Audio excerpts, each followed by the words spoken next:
Assalamualaikum warahmatullahi wabarakatuh. Saya Muhammad Fahmi dari Manajemen ingin mempresentasikan inflasi dari mata kuliah Ekonomi Indonesia dengan dosen Ibu Dr.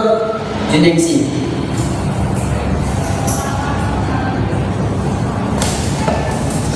Pengertian inflasi adalah kenaikan harga-harga barang dan jasa secara umum dan terus-menerus dalam suatu periode waktu tertentu.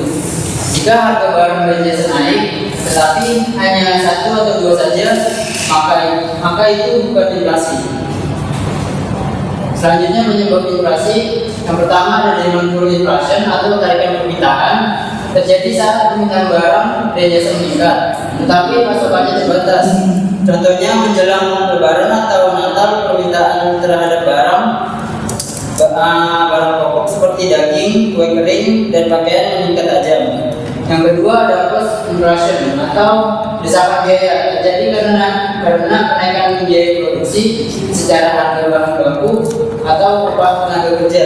Contohnya jika harga BBM naik, maka biaya transportasi dan distribusi barang juga meningkat.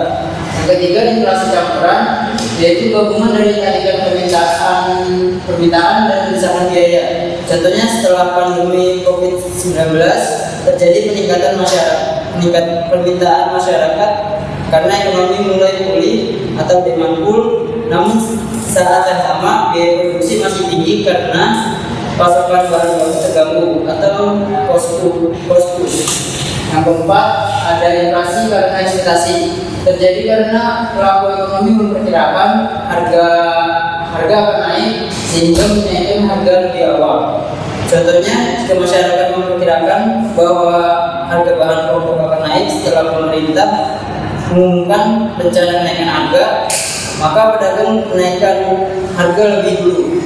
Next. Selanjutnya jenis-jenis inflasi berdasarkan laju. Yang pertama inflasi ringan, yaitu 10% per tahun. Contohnya pada tahun 2021 inflasi hanya sekitar 1,87% karena pandemi membuat konsumsi masyarakat rendah.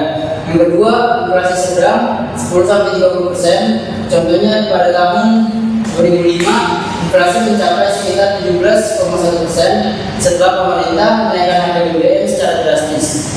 Yang ketiga inflasi berat, yaitu 30-100%. Contohnya pada tahun 1966 menjelang berakhirnya masa Orde Lama, inflasi mencapai sekitar 80%. Ini dikategorikan sebagai inflasi berat. Yang terakhir, hyperinflasi, yaitu sampai 100%. Contohnya pada tahun 1995 Indonesia mengalami hyperinflasi dengan laju inflasi sekitar 600%. Next. Selanjutnya dampak inflasi. Yang pertama dampak negatifnya yaitu menurunkan daya beli masyarakat, meningkatkan biaya hidup, menurunkan nilai mata uang, dan bisa memicu ketidakstabilan ekonomi. Dampak positifnya mendorong produsen untuk meningkatkan produksi asal inflasi masih dalam batas wajar. Next. Selanjutnya cara mengatasi inflasi yaitu ada 3 kebijakan moneter, yaitu dengan menaikkan suku bunga dan mengendalikan uang beredar. Yang kedua kebijakan fiskal, yaitu dengan mengurangi pengeluaran negara dan menaikkan pajak. Yang ketiga kebijakan non moneter, yaitu dengan menambah produksi dan menstabilkan distribusi. Next. Selanjutnya yaitu contoh inflasi di Indonesia.